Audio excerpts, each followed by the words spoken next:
महोदय, आपने मुझे महामहिम राज्यपाल महोदय के अभिभाषण में बोलने का मौका दिया, इसके लिए मैं आपका बहुत बहुत धन्यवाद देता हूं।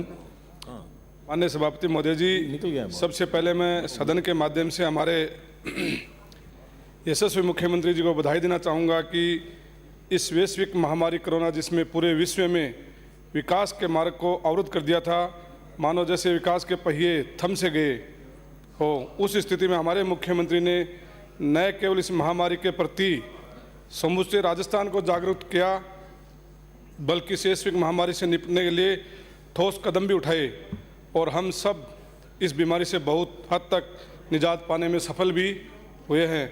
सभापति महोदय जी, मेरे सामने बैठे मेरे विपक्ष के साथी बार बार ये बोल रहे हैं कि राज्य सरकार ने कोरोना काल में मजदूरों के हित में कोई कार्य नहीं किया, जबकि मैं उनको बताना चाहता हूं कि हमारी सरकार ने मजदूरों, विद्यार्थियों को और अप्रवासी राजस्थानियों को उनके स्थान से दूसरे स्थान पर निःशुल्क गाड़ियों से लाने की व्यवस्था की और उनके खाने पीने की व्यवस्था की और उनके घर तक पहुंचाया। जबकि जिन राज्यों में भाजपा की सरकार है, उन राज्यों में मजदूरों को लाने और ले जाने के लिए जो बसें लगाई गई थी, व्यवस्था की गई थी, उन बसों को बॉर्डर पर रोककर पास के नाम पर उस बॉर्डर को रोका गया कि पास बनाने तक आपको अंदर नहीं जाने दिया जाएगा। इसलिए ये इस प्रकार से कोई न्यायोचित नहीं है। कोरोना काल के दौरान मुख्यमंत्री जी ने हम सबका समय समय पर टेलीफोन के माध्यम से बात करके हर विधानसभा क्षेत्र की स्थिति जानी, जानकारी लेकर हौसला बढ़ाया, जो काबिल तारीफ है। महोदय, हमारी सरकार ने तो राजस्थान ही नहीं बल्कि पूरे देश के दूसरे राज्यों के मजदूरों को भी, विद्यार्थियों को भी और जो यहाँ आए हुए लोग फंसे हुए थे उनको भी अपने रोडवेज की बसों से, प्राइवेट बसों से उनके घरों तक पहुँचाने का काम किया था। सभापति महोदय जी, कोरोना महामारी के समय भी हमारी सरकार ने विषम परिस्थिति होने के पश्चात राजस्थान में विकास के कार्यों को निरंतर जारी रखना, ये सरकार के कुशल प्रबंधन को दर्शाता है। इस कठिन समय में चिकित्सा एवं स्वास्थ्य क्षेत्र में विभिन्न आधारभूत ढांचों को सुदृढ़ करने के और इस वैश्विक महामारी से निपटने के लिए महत्वपूर्ण कदम उठाए, जिनकी प्रशंसा केंद्र सरकार ने भी की। ये हमारे लिए बहुत गर्व की बात है। जो लोग रोजगार छिन गए थे, तब कोरोना के दौरान हमारी सरकार ने संकल्प लिया था कि कोई भी भूखा नहीं सोए। संकल्प के साथ जरूरतमंद लोगों को भोजन सहित विभिन्न प्रकार की सुविधाएं उपलब्ध कराना भी एक दूरदर्शी सोच को दर्शाता है, जो काबिल तारीफ है। सभापति महोदय, हमारी सरकार किसानों के प्रति हमेशा ही सजग रही है।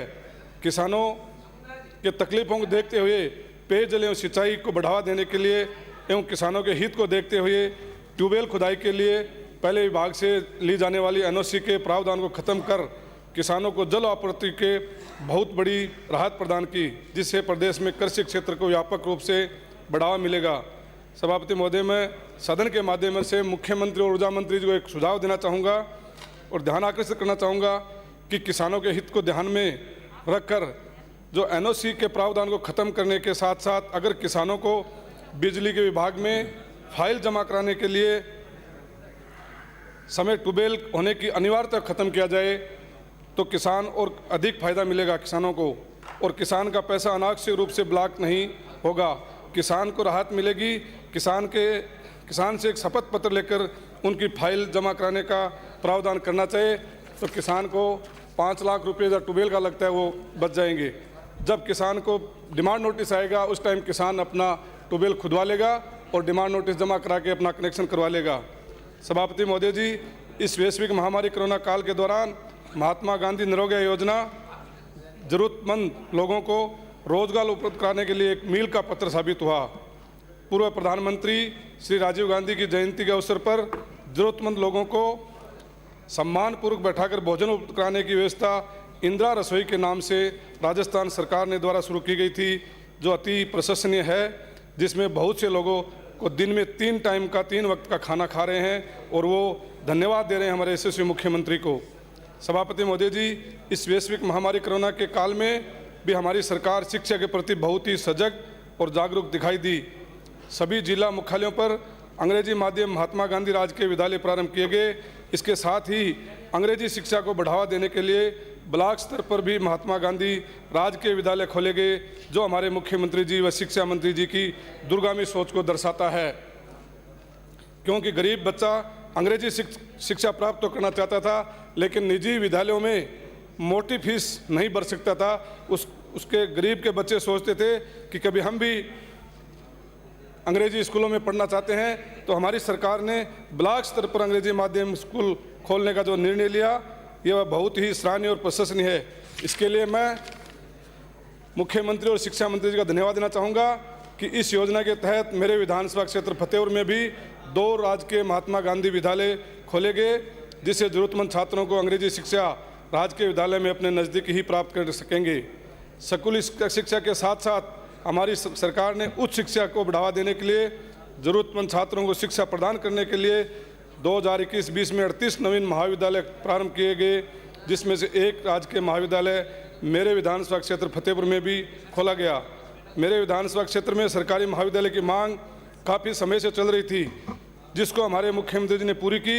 मैं आपको बताना चाहता हूं कि हमारी पूर्व मुख्यमंत्री श्रीमती वसुंधरा राजे जी के सामने जब युवाओं ने फतेहपुर में सरकारी महाविद्यालय खोलने की मांग रखी, तो युवाओं को सरकारी महाविद्यालय के स्थान पर डंडों की बौछार सौगात के रूप में मिली, जो युवाओं के साथ जायज़ नहीं था। हर वर्ग का बच्चा अच्छी शिक्षा प्राप्त करे, इस सोच के साथ हमारे यशस्वी मुख्यमंत्री जी ने और हमारे शिक्षा मंत्री जी ने गौर किया और हमारे मेरे विधानसभा क्षेत्र में सरकारी महाविद्यालय खोल के और बच्चों को एक सौगात दी। सभापति महोदय, मैं आपके माध्यम से उनका धन्यवाद ज्ञापित करता हूं। सभापति महोदय जी, आम जन तक सरकार की विभिन्न योजना, कल्याणकारी योजनाओं और उपलब्धि को एक स्थान पर उपलब्ध कराने के लिए जन कल्याण पोर्टल लॉन्च किया गया है। इस पोर्टल के माध्यम से सभी योजनाओं की जानकारी के स्थान पर प्राप्त हो जाएगी, एक स्थान पर प्राप्त हो जाएगी। जैसे लोगों का समय एवं धन बचेगा, लोगों के भी सूचना इकट्ठा करने के लिए इधर उधर भाग दौड़ नहीं करनी पड़ेगी। ऐसी योजनाओं की द्वारा ही सुशासन को बढ़ावा दिया जा सकता है।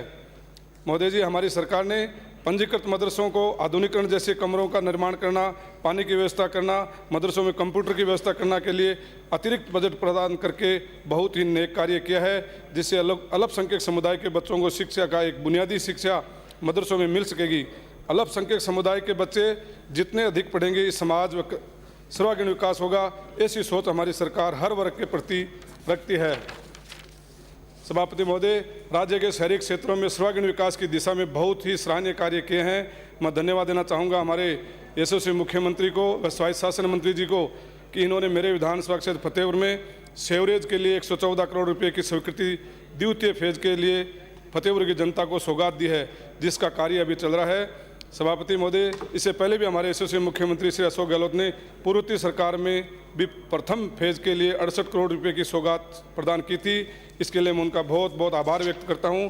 सभापति महोदय, आपने मुझे बोलने का मौका दिया, इसके लिए बहुत बहुत धन्यवाद। जय हिंद, जय भारत। श्री जोराराम जी कुमावत।